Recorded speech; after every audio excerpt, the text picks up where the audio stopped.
Rusia estuvo al borde de una guerra civil recientemente luego de que el líder del grupo de mercenarios Wagner, Yevgeny Prigozhin, llamara a la rebelión contra el ejército de ese país, amenazara con marchar sobre Moscú para forzar la salida del ministro de Defensa Sergei Shoigu y pasar a ser el nuevo enemigo de Vladimir Putin, quien calificó la movida que terminó 36 horas después como una puñalada en la espalda y acusó a su aliado en la guerra contra Ucrania como traidor. ¿Qué impulsó al líder militar más importante de Rusia a dar este paso contra el gobierno? ¿Por qué se le permitió huir a Belarus y no se castigó a los insurgentes? Acompáñame a responder estas preguntas. Soy Derek Blanco y esto es El Informe. El grupo Wagner, mejor conocido como PMC Wagner, fue fundado por el veterano de guerra Dmitry Utkin. Su nombre deriva del indicativo que usaban en radio que se identificó por primera vez en 2014 durante el conflicto que llevó a Rusia a anexar Crimea a su territorio en la primera invasión que hizo el Kremlin a Ucrania. En ese momento era una organización secreta que operaba principalmente en África y Medio Oriente, con alrededor de 5.000 combatientes, en su mayoría veteranos de los regimientos de élite y fuerzas especiales de Rusia. Desde entonces estuvo activo cumpliendo tareas que promovían la agenda del Kremlin con brutalidad, desde apuntalar al régimen de Bashar al-Assad en Siria hasta combatir la influencia francesa en Mali. Se presume además que creció considerablemente hasta llegar a los 50.000 combatientes en Ucrania. Según la BBC, este grupo de mercenarios llevó a cabo ataques de bandera falsa con el objetivo de que Rusia tuviera un pretexto para invadir al país europeo e iniciar la guerra en el año 2022. La empresa militar privada estuvo en la primera línea de combate desde el comienzo y es responsable de numerosas operaciones en el conflicto que ya lleva más de un año, incluida la captura de la ciudad de Bakhmut en el este de Ucrania, que se convirtió en escenario de la batalla más larga y sangrienta de la ofensiva de Rusia el pasado 20 de mayo, pero desde entonces su importancia ha disminuido tras perder al menos 20.000 soldados en batalla. El actual líder de Wagner es Yevgeny Prigozhin, un empresario ruso que emprendió un negocio de comida tras salir de prisión y ganó influencia entre los altos y poderosos de San Petersburgo, hasta conocer al presidente Vladimir Putin, a quien recibió en diferentes oportunidades en su restaurante New Iceland, en el río Neva, y suministró alimentos con su empresa de catering llamada Concord en el Palacio de Gobierno. Luego se hizo millonario con empresas afiliadas a él que también obtuvieron contratos lucrativos con el Kremlin para llevar el servicio de comida a escuelas militares y estatales. Sin embargo, después de 2014 su imagen de hombre de negocios ordinario quedó a la sombra cuando se descubrió que el grupo paramilitar que combatía contra fuerzas ucranianas en la región oriental de Donbass estaba asociada a él. En los últimos meses, la buena relación entre Prigozhin y la cúpula del Ministerio de Defensa se volvió hostil, siendo el primer choque el 10 de junio de 2023, cuando se anunció que los soldados voluntarios que combaten en Ucrania debían firmar un contrato con el ente gubernamental para quedar sujetos a Moscú, lo que dejaba al líder militar sin control alguno sobre su tropa. La tensión fue en aumento hasta llegar a su punto más alto el pasado sábado 24 de junio de 2023, cuando el mercenario acusó al ejército de Moscú de bombardear sus bases en la retaguardia de la guerra con Ucrania, en la que murieron 30 de sus integrantes, y llamó a la población a rebelarse contra el mando militar. El Ministerio de Defensa trató de engañar al pueblo y al presidente al decir que había una agresión del lado de Ucrania y no que se habían aliado con la OTAN para atacarnos. Entonces la llamada operación del 24 de febrero fue iniciada por otras razones. ¿Cuál fue el punto de la guerra? La guerra era necesaria para autopromocionar a unos cuantos, demostrar qué tan fuerte es el ejército y así lograr que el ministro de Defensa, Sergei Shoigu, obtenga una tropa. So that Defense Minister Sergei Shoigu gets a marshal.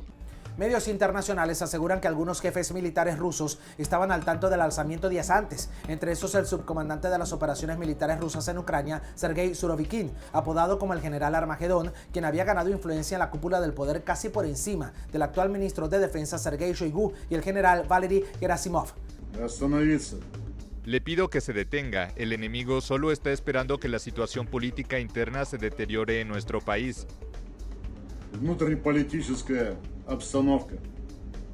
Es inaceptable jugar en las manos del enemigo en estos tiempos difíciles para nuestro país. En tan solo 36 horas, Prigozhin recorrió 1.200 kilómetros desde la frontera de Ucrania hasta Moscú. Asaltó la ciudad de Rostov del Don, en el sur del país, que alberga la sede del comando ruso involucrado en repeler las contraofensivas ucranianas, capturó un mando militar regional y afirmó haber derribado un helicóptero del ejército sin que uno solo de los componentes militares de su país se reaccionara de forma violenta. El principal centro de mando funciona con normalidad. No hay ningún problema, ni un solo oficial ha sido apartado, así que cuando ellos te digan que la empresa militar privada Wagner ha obstruido el trabajo, lo que ha provocado que las cosas se desmoronen en el frente, las cosas no se desmoronarán en el frente por esto. Mientras esto ocurría, se reforzaba la seguridad de los sitios gubernamentales más importantes de la capital, según la agencia estatal de noticias TASS. Además, el Ministerio de Defensa emitió un comunicado en el que solicitaba a los mercenarios que abandonaran a su líder y tras permanecer en silencio al inicio del estallido militar, el presidente Vladimir Putin se pronunció sobre el mayor desafío de su autoridad en 23 años y dio un discurso televisado en el que prometía aplastar a lo que calificó de motín armado. Cualquier perturbación interna es una amenaza mortal para nuestro Estado, para nosotros como nación. Esto es un golpe para Rusia, para nuestro pueblo, y nuestras acciones para proteger a la patria de tal amenaza serán duras. Todos los que deliberadamente emprendieron el camino de la traición, los que prepararon y armaron la rebelión a través del chantaje y los métodos terroristas, sufrirán un castigo inmediato, responderán tanto a la ley como a nuestro pueblo.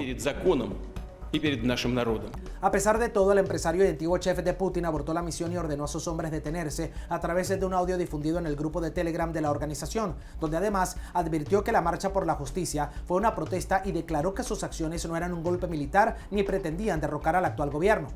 Lo que llamó la atención internacional fue que el Kremlin lo dejó marchar a Bielorrusia al lograr un acuerdo bajo la mediación del presidente Alexander Lukashenko para apaciguar las tensiones, sin abrir causas judiciales en su contra. Según CNN, la cautela de Putin a la hora de castigar a los rebeldes fue algo desconcertante en un momento crucial para la guerra. Posteriormente, se confirmó que el empresario de San Petersburgo llegó a Bielorrusia, donde vivirá en el exilio. Le dije a Putin, podemos deshacernos de él, no hay problema. Si no es en el primer intento, en el segundo. Le dije, no lo hagas, porque entonces no habrá negociaciones. Estos hombres saben cómo defenderse el uno al otro. Lucharon en África, Asia y Latinoamérica. Harán lo que sea. Podemos deshacernos de ellos también. Pero miles de civiles y los que se opongan a la Wagner morirán. De hecho, él está en Bielorrusia hoy, como prometí, y si quiere quedarse aquí durante un tiempo, por supuesto le ayudaremos, a cuenta del grupo Wagner. Por otra parte, el general Surovikin fue detenido por el Servicio Federal de Seguridad que antes operaba como la agencia de inteligencia rusa KGB por acompañar al grupo Wagner en su motín. Putin también ofreció a los mercenarios que se sublevaron junto al miliciano irse al país vecino o firmar un contrato con el Ministerio Ruso de Defensa u otras agencias de seguridad de la nación europea para subordinarse a las estructuras legales y oficiales. Luego, agradeció al ejército por detener lo que consideraba una guerra civil. Vuestra determinación y coraje, así como la consolidación de la sociedad rusa en su conjunto, desempeñaron un papel enorme y decisivo en la estabilización de la situación. La gente que se vio arrastrada a la rebelión vio que el ejército y el pueblo no estaban con ellos. Tras el lanzamiento del grupo Wagner, Rusia trata de mantener una imagen de estabilidad y control. No obstante, queda la imagen de los habitantes de Rostov del Don que saltaron a las calles de la ciudad para ver, aclamar y aplaudir a Prigozhin al momento de su expulsión. Soy Derek Blanco y esto fue El Informe.